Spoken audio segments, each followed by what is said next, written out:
Hey, help support the show by becoming a member on Patreon or YouTube. You'll get 4 bonus videos a month, plus ad-free versions of every Junkyard pod, and a special shout out at the beginning of each video. This is the best way to help me as a creator, and so thank you and go Cavs. This is the moment we've all been waiting for the thousands in attendance and the millions watching around the world. Let's get ready to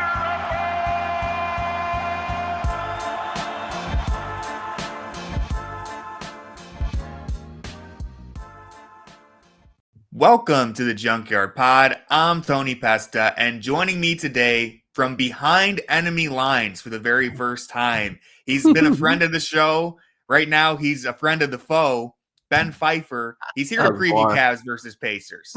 I hate that it came to this, but how are you doing, Ben? Welcome back. Did you stay up all night coming up with that friend of the foe line? Actually, it came to me as soon as I was writing my notes. I was like, that's good. I got to add that to the That intro. is good. So I agree. Thankfully, it came to me right away.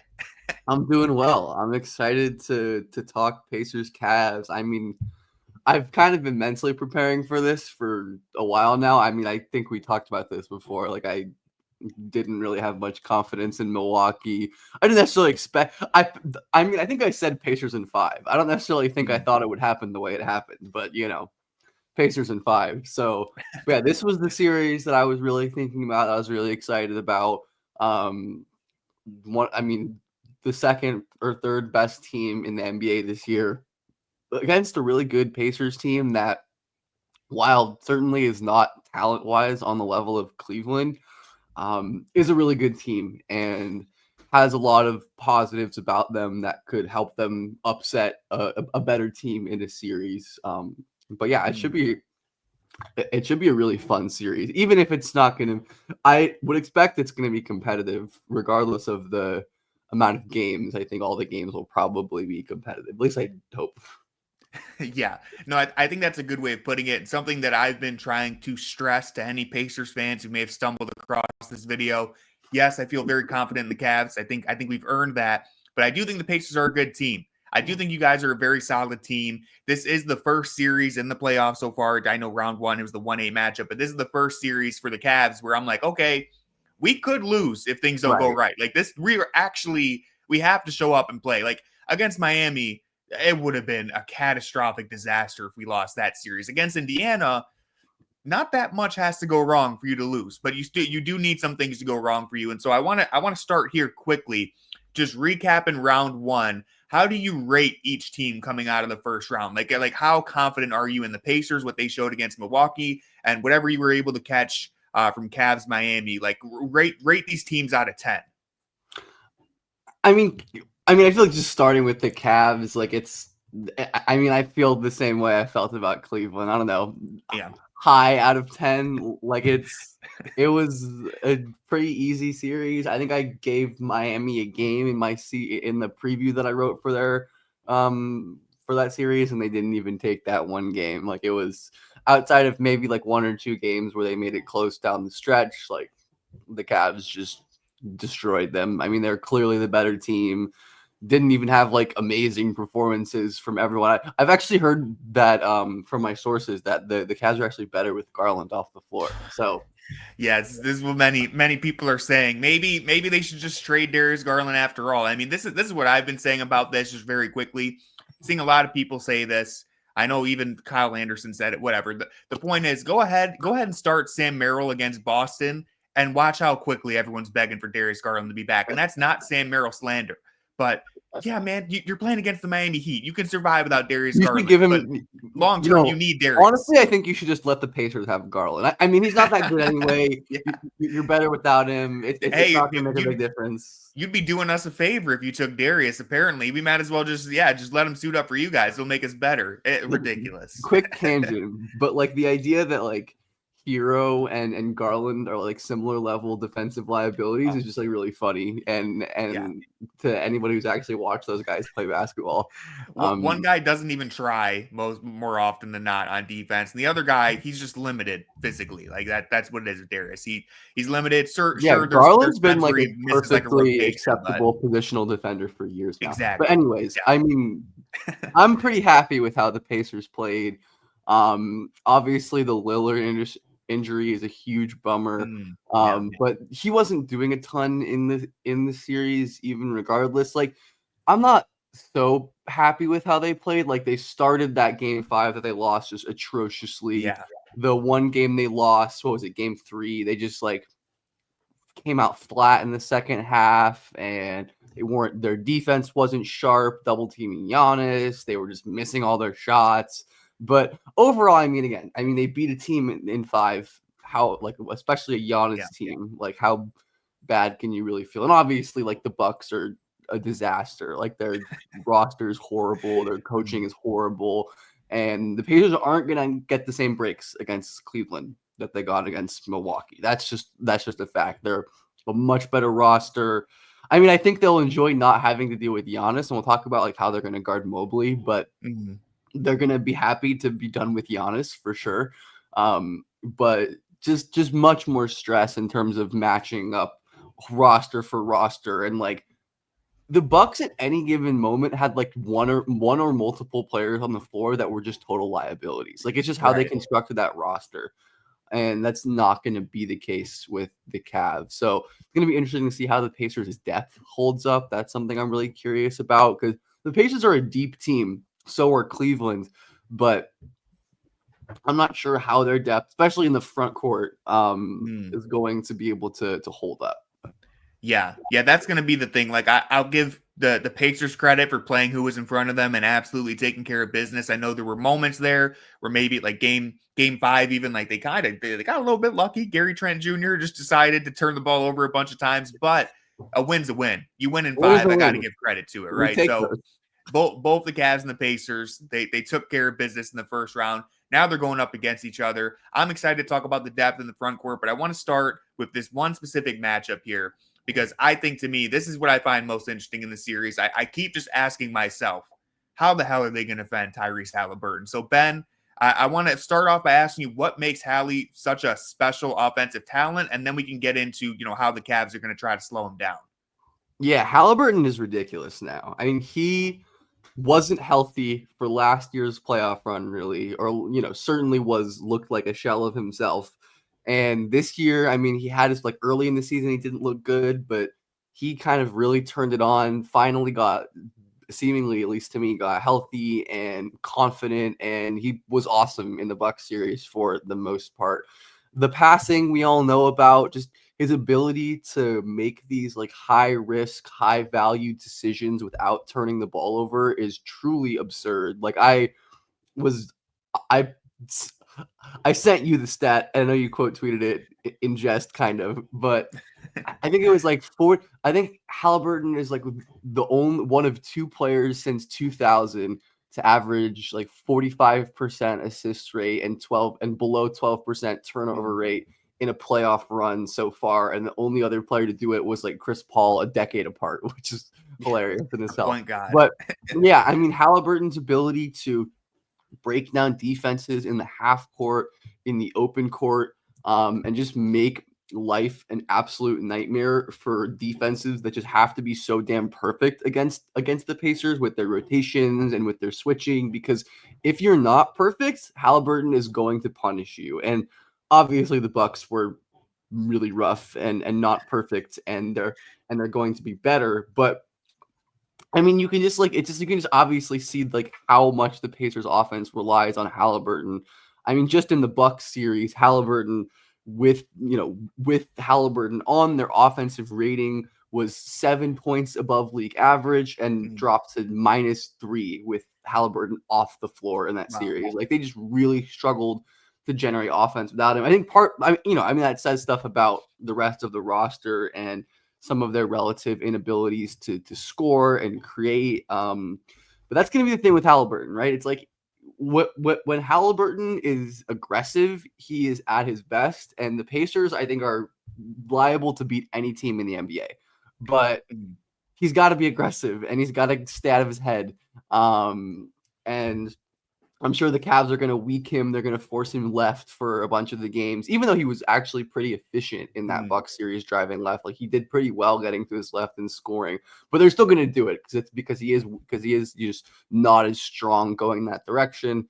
I would imagine that's going to be their plan, and they're going to probably do their best to like funnel him into the basket, force him to take these tough layups and floaters and mid-range jumpers over Evan Mobley, over Jarrett Allen, because the Bucks, I mean, he did a great job driving, and especially like late in that game 5, getting past Giannis for the win, which was just, oh my God, it was beautiful. Yeah. But I mean, no disrespect to Giannis, like he's not the defender that Evan Mobley is at this point in his career.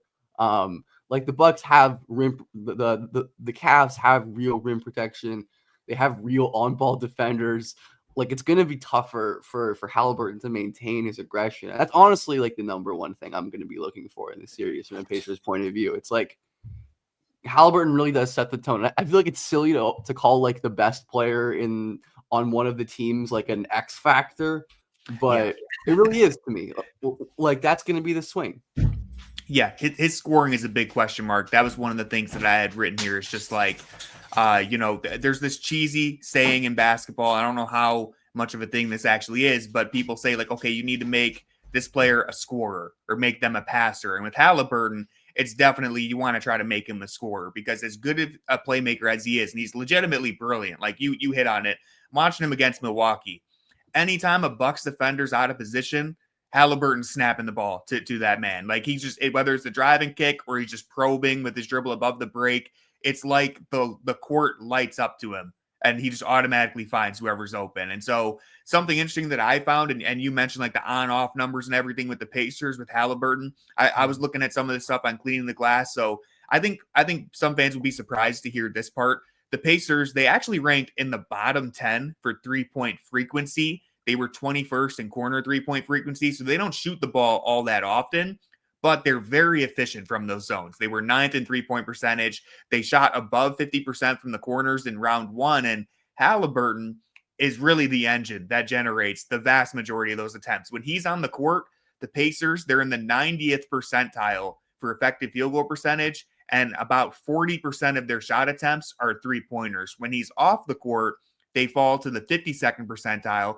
for effective field goal percentage, and their 3-point frequency goes from 40% to 31%, and that's the 3rd percentile. So this offense, it relies a lot on him to create for others. I think a lot of that falls on just like the tendencies of their other creators. Like Siakam is obviously such a mid-range heavy guy. Like he is a great shooter at this point, and he will threaten defenses from beyond the arc, but he's a mid-range creator first. Like he is a post ISO elbow creator first, and as is TJ McConnell, who is another heavy usage guy, as is Andrew Nembhard, who is one of the other heavy usage guys. So just like their roster leans very mid-range heavy, which is I think part of why they're such a cool team. Like they're like, oh, you know, efficient offenses are like layups and threes. It's like, no, efficient offenses can be whatever they want. Like efficient offenses are just efficient. Like they shoot. So you're saying that the NBA isn't just everyone playing the same style and everyone's jacking up 3-pointers. That's all I hear. But yeah, I mean, one more quick point on the Haliburton thing. I believe there were like, wait, let me count this again while you talk. But okay, all but one of Haliburton's 25+ point games in the regular season were wins, pretty much. Wow. Yeah. So Haliburton scores a lot. Pacers are probably going to win. It's not as simple as that, obviously, especially in the playoffs. But yeah, I mean, he does change the complexion and help the Pacers get a ton of threes. But yeah, the Pacers are like, they take a ton of mid-range jumpers and they're really damn good at them. They're I believe third in the league or third or fourth in the league in long mid-range frequency. So mid-range jumpers outside of the paint, and they're third in efficiency. They shoot 45% on those, at least in the regular season. Like they are very efficient from spots where defenses will traditionally like give up shots. Because I mean, even thinking back to like, you know, Miles Turner mid-range pick and pops has been his bread and Mm. butter for a decade, and Siakam is so great there, and like I said, all of those guys. So it's not something where just like you can freely give up mid-ranges against the Pacers like you can against other teams, because they're going to punish you and they're going to get the shots where they want to get those shots. Yeah, they're a very efficient mid-range team. That was one thing that stood out to me is like, yeah, the 3-point frequency isn't super high. They're very, very efficient from the 3-point line, but the mid-range frequency, it's high and they're efficient. So to me, this would be, if I'm putting on my coach's cap and trying to think how the hell do we defend Haliburton, what I think they should do is I've seen some people kind of get cute with the like, okay, well, you can drop on Haliburton because he shot 28% from 3 in the first round. I wouldn't do that. Risky. Yeah. That's playing with fire. I don't think you should give him that disrespect. Yeah, I'm not gonna bet on off the line. Yeah, betting on a guy who's like a career very like 38 good or 40%. It's just like I wouldn't. Yeah, I mean, don't overreact to one series. They can try it. That's just historically been like not the way to guard Haliburton. Yeah. So to me, it's like you gotta try and run him off the line. And like you said, kind of funnel him into the paint. Now, you don't want to concede super open mid-range shots like they gave to Tyler Herro. He's a much different player than Tyler Herro. He's much smarter, too. He's not just going to walk it. He's not going to run into that brick wall over and over again the way that Herro did. So, to me, you got to get him off the line. I think you trust your rim defense. I think if he, listen, Giannis, you mentioned it, just not the level of defender. Brook Lopez literally was unplayable in that series, so it was very different. If you can get Haliburton off the line into the paint and just, try to defend him as straight up as possible. I know that's way harder than it sounds, but what you don't want to do is collapse the defense and let him get his teammates wide open threes. You got to run everybody off the line. That's the thing about Haliburton that I was talking about with the aggressions. Like, he doesn't want to shoot at the rim. It's the weird thing about Haliburton that I'll never, that it's just so hard to figure out is like, he's good at the rim. He finishes efficiently. He's got great touch. He can get there. He's quick. He just will get in modes where he wants to jump pass out of shots. He'll want to try to find shooters. And usually that works. To be fair, it's really hard to guard his driving kicks and all of that good stuff. But when Haliburton's aggressive and when he's going downhill and shooting at the basket, everything is good. So I wouldn't send a ton of help at Haliburton at the rim just because I think you can kind of bet on him based on his tendencies to not, to struggle against that approach. Like I said, especially when you have Mobley and Allen and whoever parking at the basket coming over to help. And of course that can be tough against certain lineups where the Pacers are just pure 5 out, especially, with their starting lineup. That's not easy.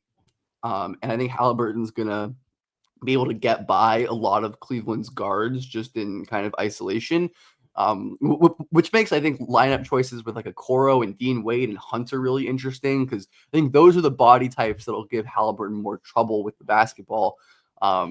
But obviously, your offense is best when you have your guards out there. But yeah, I think Haliburton, I mean, you just really do have to try to force him to play out of his comfort zone until he proves he can play that way. And then if he proves he can play that way, you figure it out from there because then there's only so much you can do. But yeah, I think that's probably how I'd agree with you in terms of just approach wise.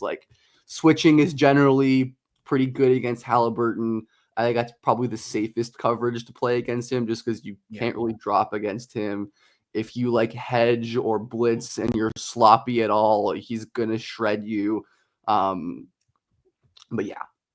Yeah, you got to be on point against Hallie. That's part of the reason why Lopez wasn't able to be on the floors, even though Hallie was shooting 28%. It wasn't just that, but I was watching the film. You can't drop on him really. It's not a recipe for success. You want to be a switchable team against Hallie. Yeah, and if you drop on him, he's just gonna the Pacers are just gonna pick and pop you to death with Miles Turner. Exactly. Yeah, it's there's two. It's not just Haliburton, but it's also Miles Turner. Which you mentioned something.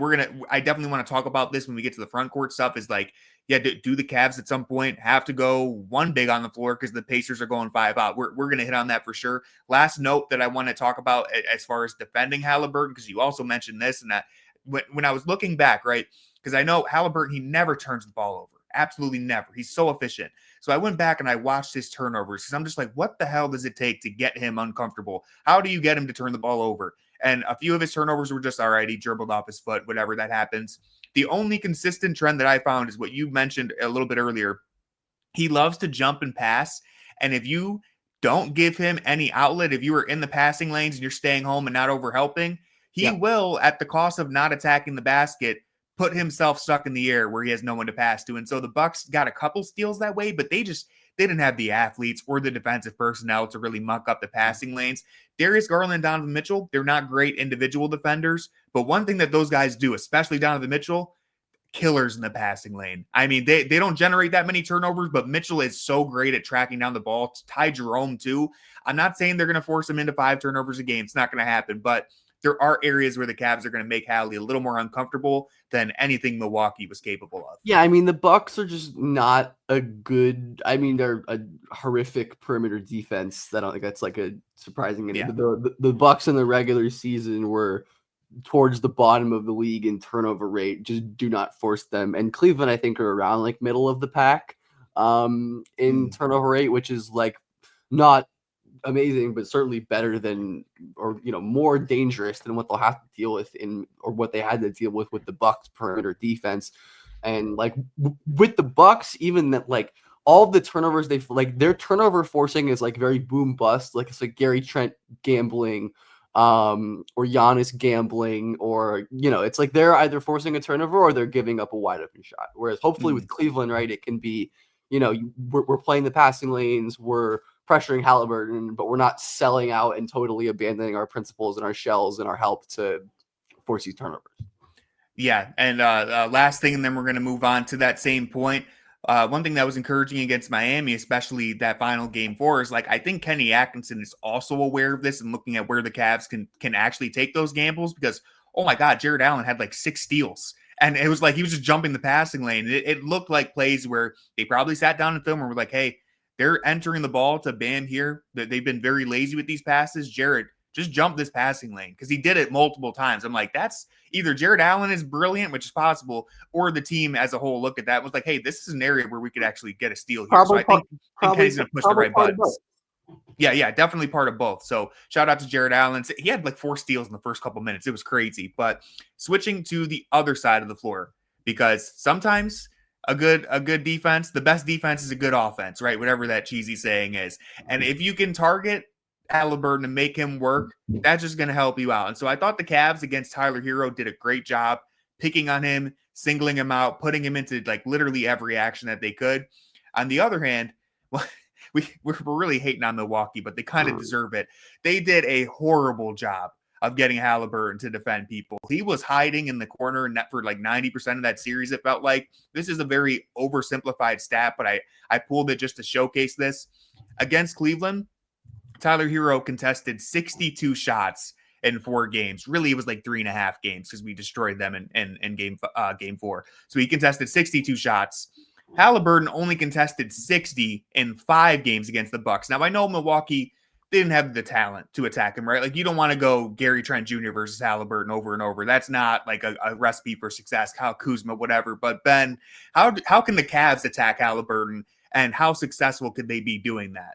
Yeah, it is true that the Bucks just did not nearly have enough interest in making Haliburton guard. And I think that was part of the reason that Haliburton had a really solid defensive series. Like, he was pretty decent on the ball in the spots where they were trying to target him. Obviously, he has like no chance against Giannis or whoever, like whatever. But his off-ball defense was quite sharp, especially earlier in the series. The Pacers were tagging rollers really early, and Haliburton was doing a great job anticipating and playing in the passing lanes. But for me, the best way that Cleveland is going to target Haliburton is with their guard screening actions and with their invert ball screens, where I think the Pacers had so much trouble guarding the Giannis, like AJ Green, or I mostly remember being AJ Green, like Gary Trent or whoever, like using those guys as a screener for Giannis. And like I said,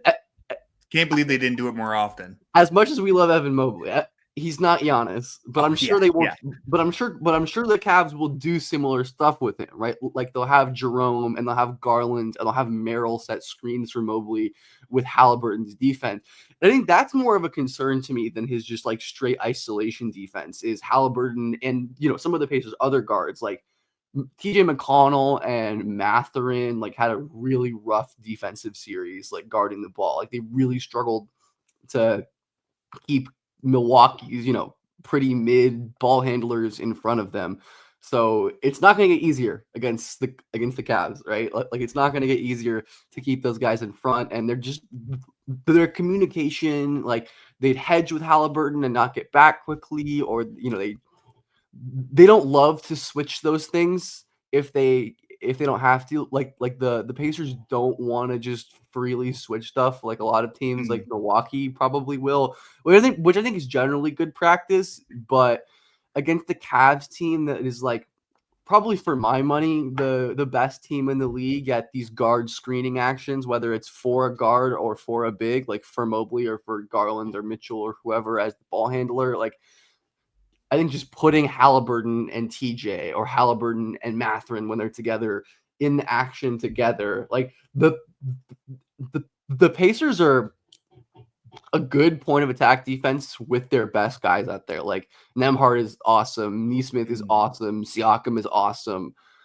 Turner has his limitations, but he's overall still pretty good. Like with the starting lineup, I think one of the better ways to attack will be with like the Turner Haliburton invert pick and roll, right? Just like having Turner's guy. I mean, if they have Turner guarding Mobley, and this is what you alluded to, with the two bigs and potentially how they're going to match up.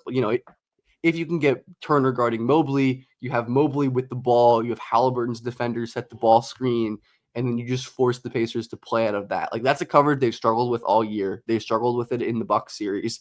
And I think that's going to be a really effective way to make Haliburton work. And I'm sure Kenny Atkinson is going to make Haliburton run more than Doc Rivers did. Just because, it seemed like such an afterthought.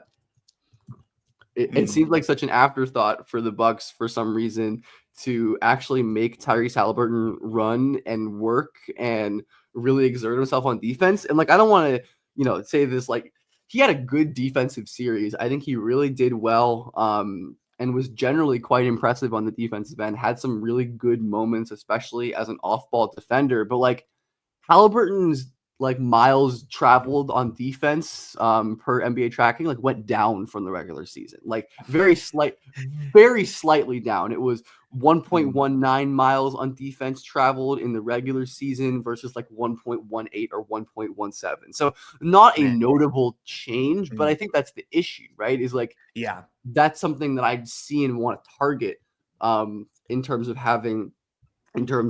guarding the Pacers. It's like Haliburton moves more than anybody on the Pacers. Like he is always running around, always doing stuff, especially on offense. And the defense's teams tend to make him move and tend to make him guard. But yeah, I think the Cavs, like you really want to have him in the action as much as possible.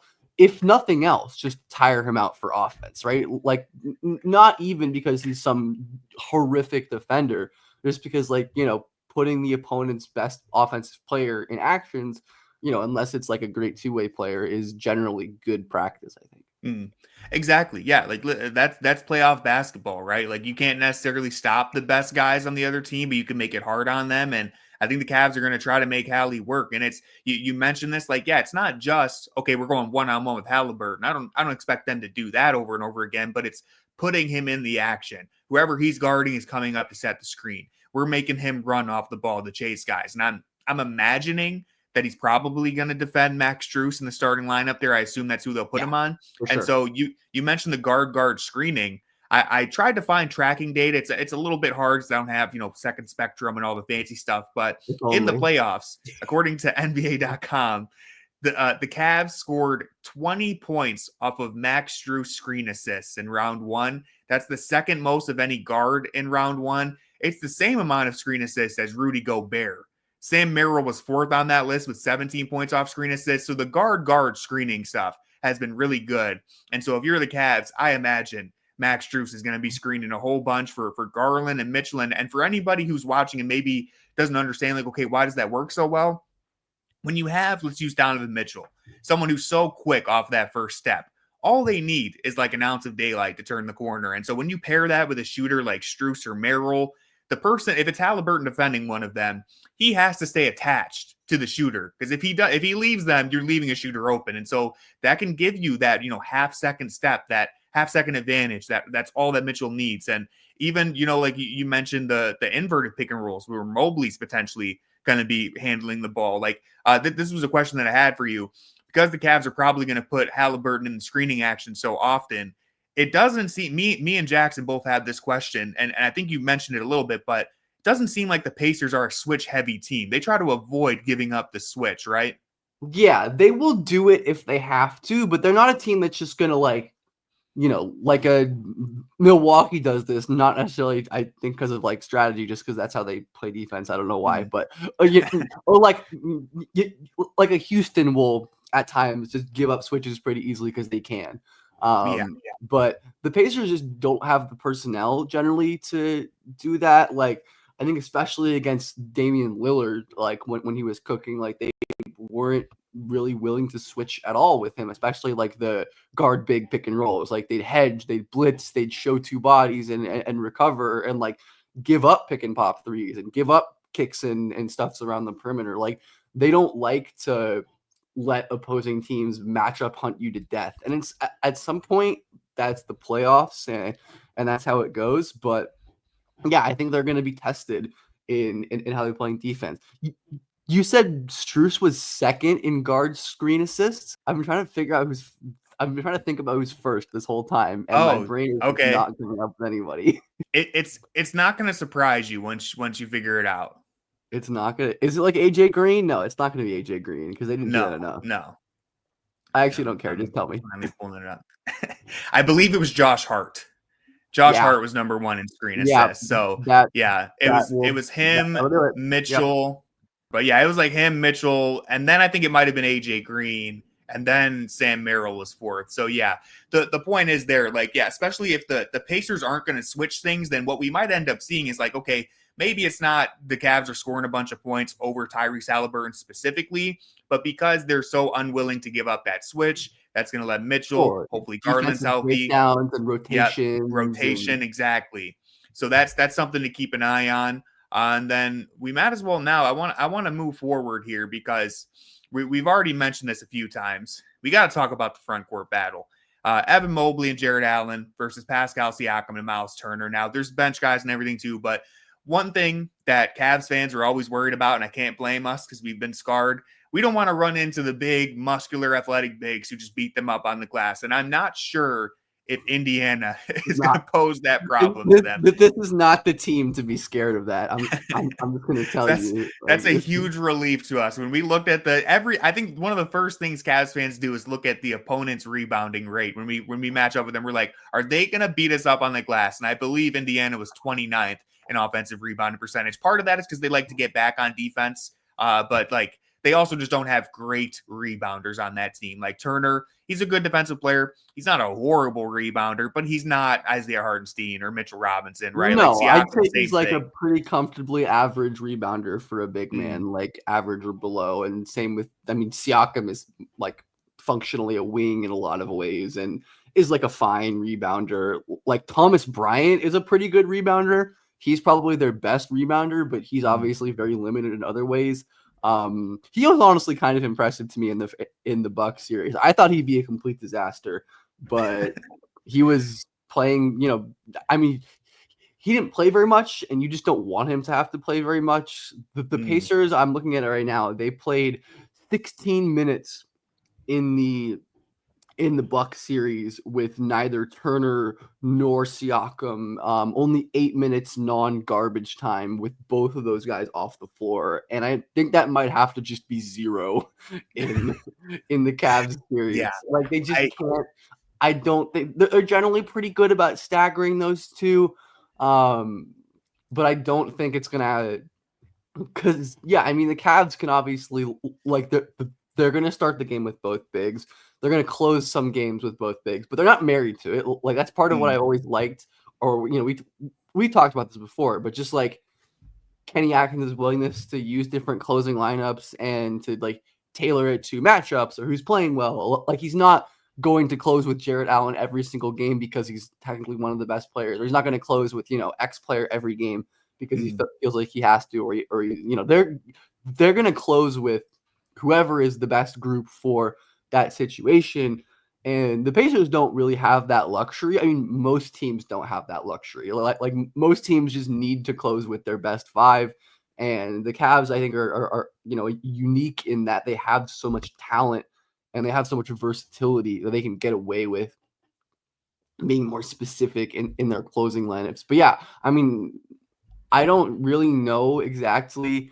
I think it's going to be a very offensive front court battle. Like I was looking at the matchup data earlier throughout Miles's career, he's been pretty successful matched up with both Mobley and Allen. I mean, Mobley's going to give him problems.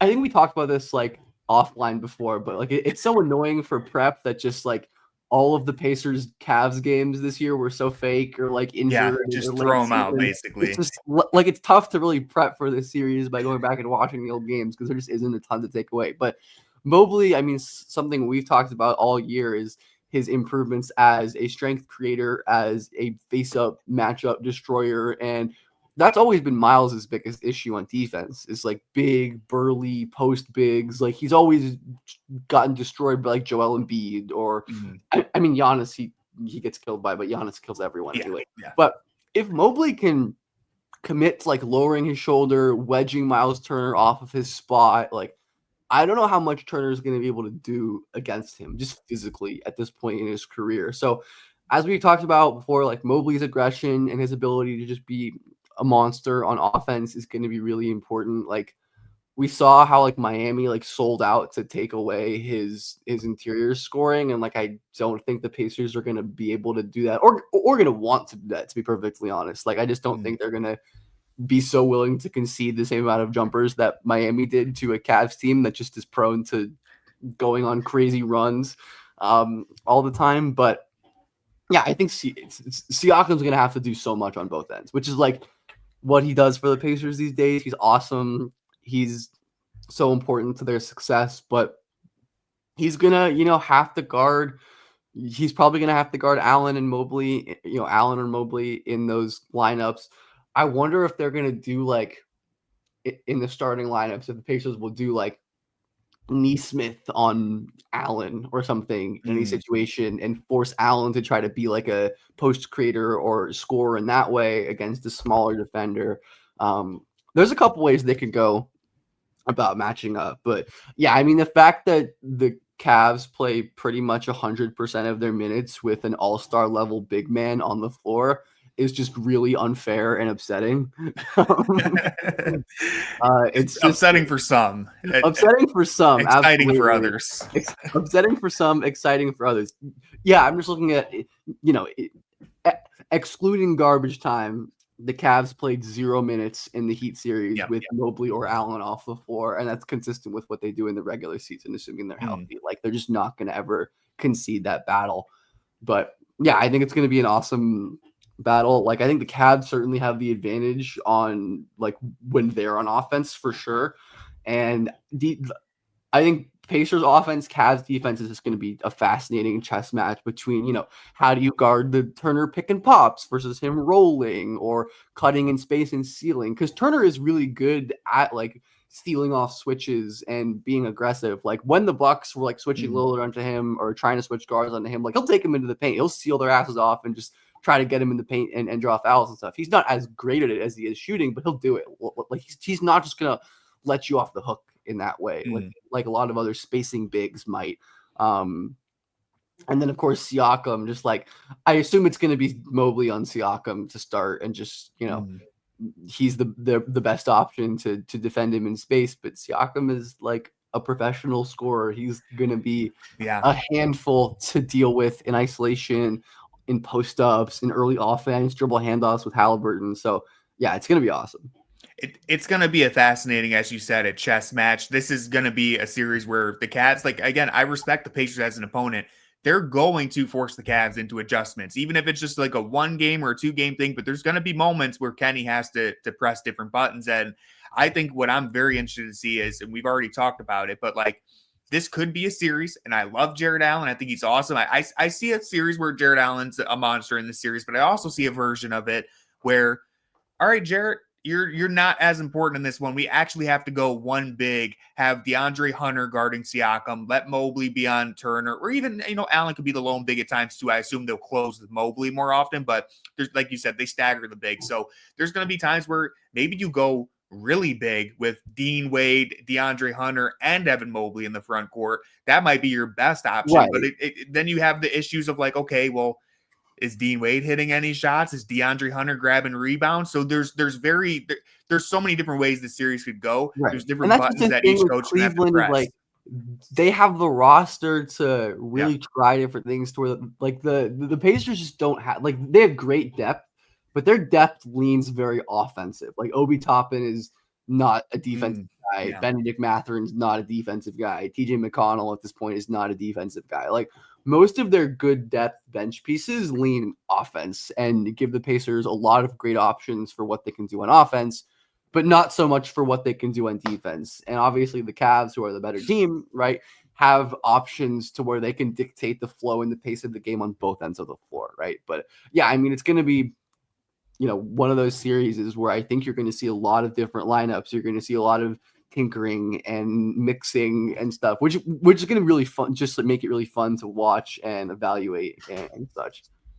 Exactly. Yeah. And I'll say one more thing on Mobley, and then we'll get to our last topic, just talking about the Cavs depth. We've already kind of covered it, but we'll do it real quickly. Last thing I'll say about Mobley, you mentioned, like the games from this year are just hard to look at. Like there's not really much to take from the games, Cleveland versus Indiana in the regular season this year, but there was a game last year, very, very start of the season. And I know this is before Siakam was even on the team. This is before Mobley was who he is now. But the reason why it stood out to me is because it was like the first time in the JB Bickerstaff era where I think Darius, Donovan, and Jarrett Allen were all injured.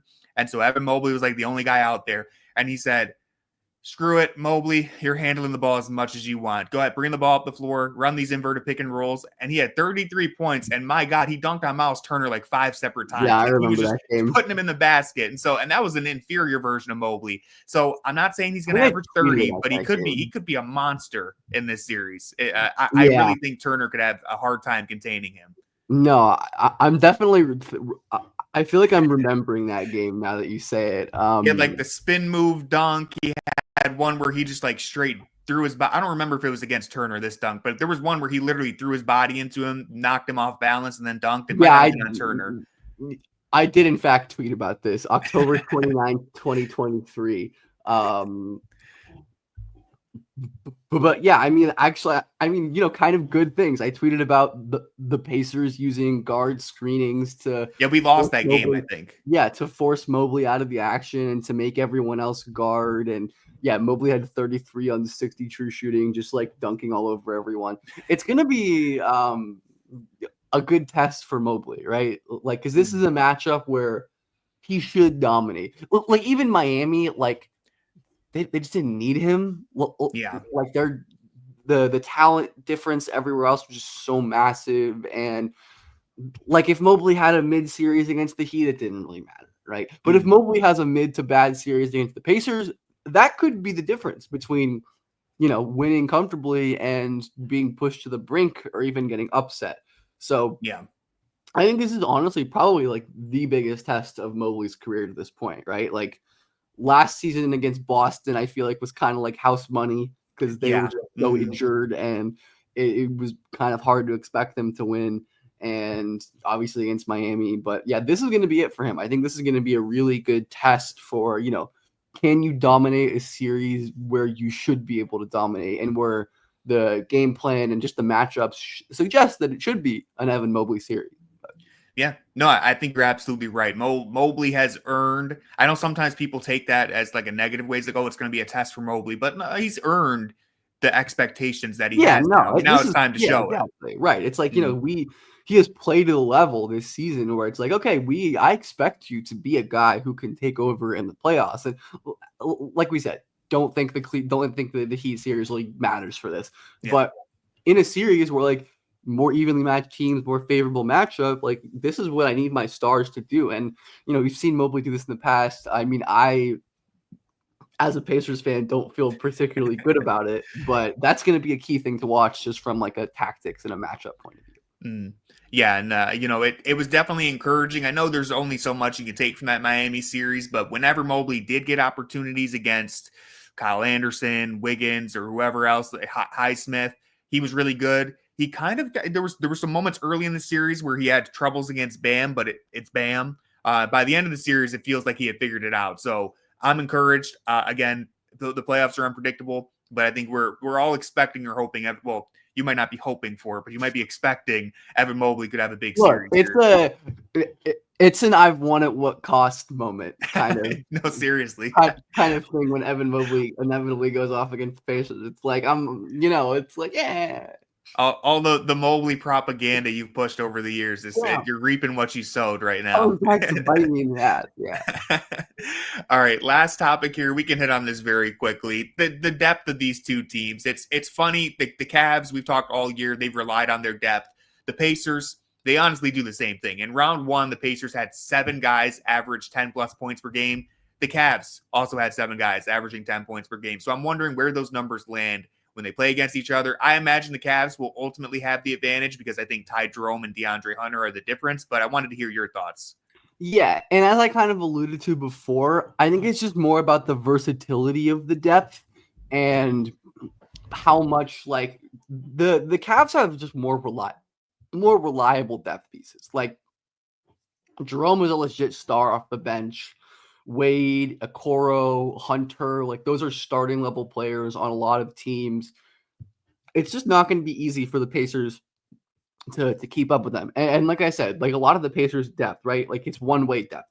McConnell, Mathurin, Obi Toppin, and then like a lot of their other depth pieces that rely on like Jarrett Walker, Ben Shepherd. Like these are second-year players, third-year players who don't have a lot of playoff experience. Like both had some moments. Like Shepherd is again just like much more limited offensively outside of like spotting up and just hustling, but he's a much more effective point of attack defender.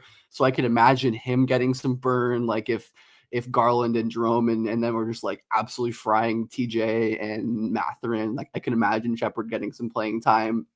Like Jarrett Walker could even be useful, right? If the Pacers want to go bigger against Cleveland's smaller lineups, like they could counter with Jarrett, who had some good moments against Giannis defending him and just shot the ball pretty well, if I'm remembering correctly, in that Bucks series. I'll actually look this up as not to spread information on the internet. Yeah, he shot 60% from 3 in the Bucks series, whatever. There you go.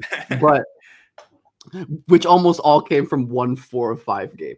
But point being, like Jarrett can definitely have these games where he's really effective. Like Shepherd can have these games where he's really effective, but they're not as consistent as Cleveland's bench by any means. And I think the Cavs have a clear advantage when it comes to depth, when it comes to lineup and matchup versatility. And that's tough because that's usually a strength of the Pacers. Like that's in most matchups, the Pacers are going to have a clear advantage in that way. Our Pacers bench isn't as good as it was last year. And of course they've had injuries that have, early season injuries like Isaiah Jackson really kind of killed a lot of the front court stuff. But yeah, it's going to be on these Pacers reserves to defend. Honestly, it's going to be on Obi Toppin and TJ McConnell and Mathurin to be locked in on defense and not to tank the defense when they come in, and force the starters. And like I said, like they're Nesmith and Mathurin, Nesmith and Nembhard are just phenomenal on ball defenders at this point. Siakam's great, Turner's great, but those guys can't play the whole game. Yeah, I've heard people say, like in many ways, the Cavs are almost just like an upgraded version of the Pacers because they have similar players, but it's like, Obi Toppin, good piece off the bench. DeAndre Hunter kind of does all the same things a little bit better. Same things like McConnell, good backup guard. Ty Jerome is like the best version of TJ McConnell you could imagine. And so obviously these guys have to show up. There's concerns about all of them, whether it be the 2 guys I mentioned, Sam Merrill, Dean Wade, Okoro. Certainly all those guys have had bad moments in the regular season and the playoffs, but the strength of the Cavs is that versatility that you mentioned. Hey, guess what? If Ty Jerome doesn't have it, maybe, DeAndre Hunter does, or maybe Sam Merrill hits 3 threes, or maybe you go defensive oriented with Okoro and Wade. Like, there's different ways you can turn. And so I imagine, again, all respect to Indiana. I think they're a good team. I think especially the starting five should be able to compete with the Cavs. But I imagine at least for certain games, we're going to see moments where Cleveland's bench comes in, and that's where the game gets cracked open. That could be what decides a game or two in this series, is the second units. Yeah, absolutely. I agree with that for sure. All right.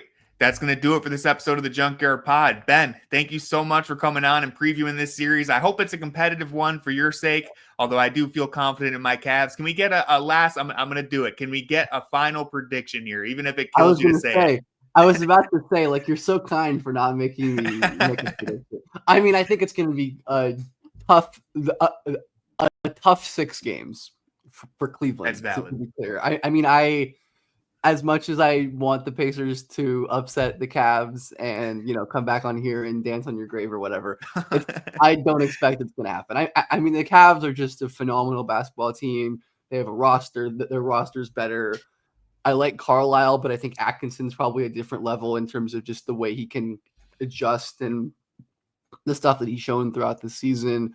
But I do think it's going to be competitive, and it wouldn't so shock me if the Pacers pushed it to 7 or, made a real run at this thing. Like we've seen what this team can do. It's a really good team with an offense that can just go nuclear for stretches and enough of a defensive identity that can potentially work. But ultimately, you're going to need a nuclear Haliburton series. You're going to need Turner to not have one of his games where he just misses all of his threes. Like there's a lot that has to go right for the Pacers to win this series, and a lot less that has to go wrong for the Cavs to win this series. So I'll say the Cavs win in 6, but it's it's a competitive 6, and the Cavs have to sweat. Which is honestly, I feel like as a fan, I'm a lot less stressed about this series than I was about the Bucks series, just because I really, really dislike the Bucks, and I really wanted the Pacers to win, and I just expected the Pacers to win because the Bucks are sad.